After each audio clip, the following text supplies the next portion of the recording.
Welcome back to Canadian Justice, where we're discussing a case about the charter right to travel between provinces and whether or not that right was violated in a case from the COVID era where a woman named Kim Taylor was prohibited from entering the province of Newfoundland to go to her mother's funeral. Now, part of the issue in that case was whether the right exists at all. I think that's the big battle in this Taylor case is where the right to mobility comes from, if it exists at all. But another issue, one that the CCF, who intervened in this case, didn't take a position on, is whether or not this limit on Miss Taylor's right could be limited. The charter allows governments to impose reasonable limits on rights in Section 1 of the charter. So, Hardeep, can you explain maybe how that was a part of the case and what some of the arguments were, how the limitations clause works here? Yes. So, like you said, all charter rights can be limited under Section 1 as long as that limit is reasonable and justified in a free and democratic society.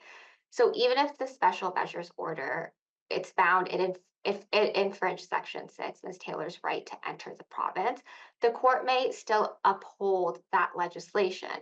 And to decide that, the court uses what's called the Oakes test, and it looks at whether the government's goal within the legislation is important, whether the legislation is proportional, and whether it limits the right as little as possible. So I think in this case, again, the CCF didn't take a position on this, and it wasn't a battleground whether the law should be struck down. It wasn't a justified right under Section 1, but we will see if the Supreme Court of Canada makes a different finding. Now, Jess, even if the court ultimately finds that the limit in this case was justified, I think it was still so important for this case to go forward to determine the source and scope of our mobility rights in Canada. What do you think? Yeah, that's 100% right, Christine. That's why I don't like the sort of mootness arguments that were led that are sort of, well, who cares? It's over now. But the reality is, it is something maybe we've always taken for granted, but no court in the country has ever addressed this question. And to the extent that the charter language is ambiguous, then we do absolutely need the Supreme Court of Canada to provide its opinion and guidance so that we know what to do in the future. To that end, I really hope we don't find ourselves facing another pandemic in our lifetime.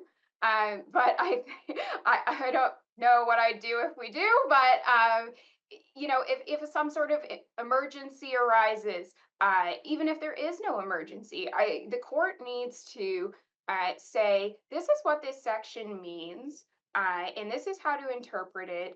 And in my opinion, of course, Canadians and permanent residents have a right to interprovincial travel simpliciter. But we simply need the courts to come down and explain this because clearly the charter language is ambiguous. And it's so ambiguous that it has created a situation where, I think we had no fewer than 12 lawyers at the Supreme Court of Canada for 2 days in front of these esteemed judges debating this very issue. Yeah, I mean, I couldn't agree with you more about the mootness arguments. It's always in emergencies that governments try to expand their authority, expand their powers, test out new things.